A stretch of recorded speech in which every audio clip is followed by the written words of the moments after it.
Yoganand channel. మీకు ఇవాళ ఇంకొక క్లాసిక్ మూవీ గురించి చెప్పబోతున్నాను.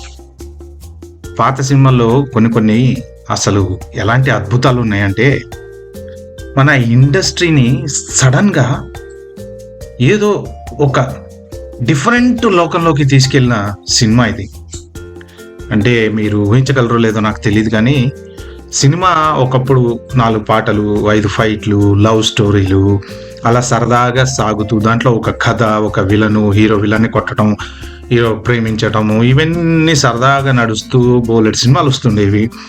కొన్ని థ్రిల్లర్స్ వస్తుండేవి, కొన్ని మోస్ట్ ఆఫ్ ద టైము మామూలుగా సినిమాలు ఫైట్లు అంటే ఏదో 4 ఫైట్లు, 5 పాటలు అలా అలా అలా అలా సినిమాలు నడుస్తున్న టైంలో అసలు ఒక రెవల్యూషన్ వచ్చినట్టు సినిమా చరిత్రని తిరగరాసే విధంగా ఒక సినిమా వచ్చిందండి. ఆ సినిమా అసలు ఎలా రాశారో, ఎలా తీశారో, ఆ హీరో కొత్త డైరెక్టర్కి ఇలాంటి సినిమాకి అవకాశం ఇవ్వడానికి ఎలా ఒప్పుకున్నారో తెలియదు, కానీ నిజంగా ద డైరెక్టర్స్ టాలెంట్ అనేది ఆ సినిమా నుంచే మొదలైంది.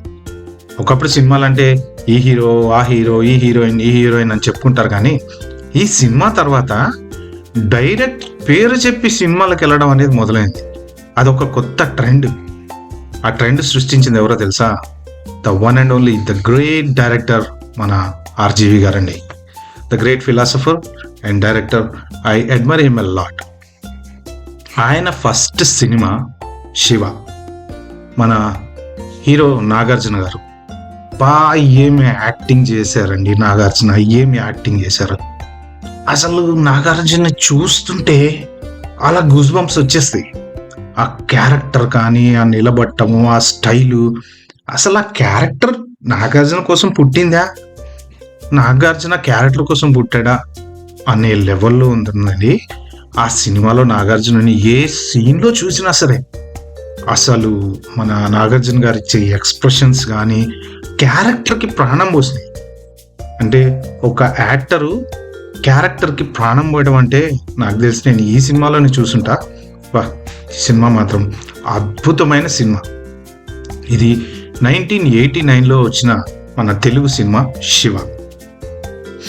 ఒక్కసారి ఈ కథ కనుక చూసుకుంటే, బేసిక్గా ఒక ఊరి నుంచి శివ అనే నాగార్జున వాళ్ళ ఫ్యామిలీ అంటే బ్రదరు, వదిన, వీళ్ళంతా ట్రాన్స్ఫర్ అయ్యి వేరే ఊరికి వస్తారు.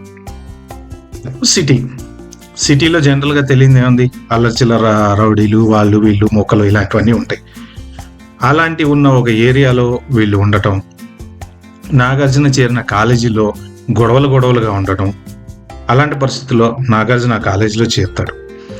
అక్కడి నుంచి అనుకోకుండా చిన్న కాలేజీ గొడవ, కాలేజీని వెనక నుంచి నడిపిస్తున్నటువంటి గూండాలు, ఆ గూండాలని ఎదుర్కోవటానికి మన నాగార్జున చివరికి ఇక డాన్లాగా తయారైపోయి వాళ్ళందరినీ కొట్టేసి, వాళ్ళు చేసే తప్పులు అన్నీ జనాలకి చూపిస్తూ, సో వాళ్ళని కంట్రోల్ చేసి కాలేజీ స్టూడెంట్స్కి మంచి ఫేవర్గా ఉంటాడు.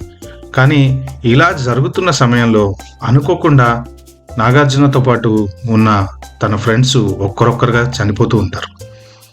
చివరికి ఏమీ చేయలేని పరిస్థితుల్లో ఇంకా నాగార్జున సీరియస్ తీసుకొని ఆ విలన్ ఎవరు, అసలు కాలేజీ రౌడీల్ని, కాలేజీ పిల్లల్ని ఎందుకు టార్గెట్ చేస్తున్నాడు, కాలేజీ పిల్లల్ని ఎందుకు వాడుకుంటున్నాడు అనే కోపంతో మన విలన్ రఘువరన్ గారికి ఎదురు తిరిగి సో అతన్ని చివరికి చంపడం జరుగుతుంది. దీంట్లో క్యారెక్టర్స్ మాత్రం అసలు ఎక్స్ట్రాడినరీ అద్భుతమైన క్యారెక్టర్స్ అండి. నిజంగా ప్రతి సీను కొత్త సీనే. అసలు సినిమా చూస్తుంటే అరే ఇలా కూడా సినిమా తీయచ్చా అనేంత గొప్పగా ఉంటుందండి సినిమా. నాకు తెలిసి మీలో ఎవరైనా గనక ఈ క్లాసిక్ని మిస్ అయితే మాత్రం మీరు చాలా దురదృష్టవంతులు.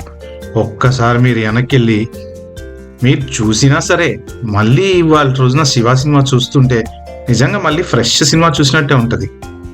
అలాగే మన ఆర్జీవి గారిని కూడా ఇలాంటి క్లాసిక్ ఇంకోటి ఇవ్వమని నేను రిక్వెస్ట్ చేస్తున్నాను. సో గైస్, ఇది ఇవాల్టి cinema. Please stay tuned, comment and subscribe to my channel for some more classics.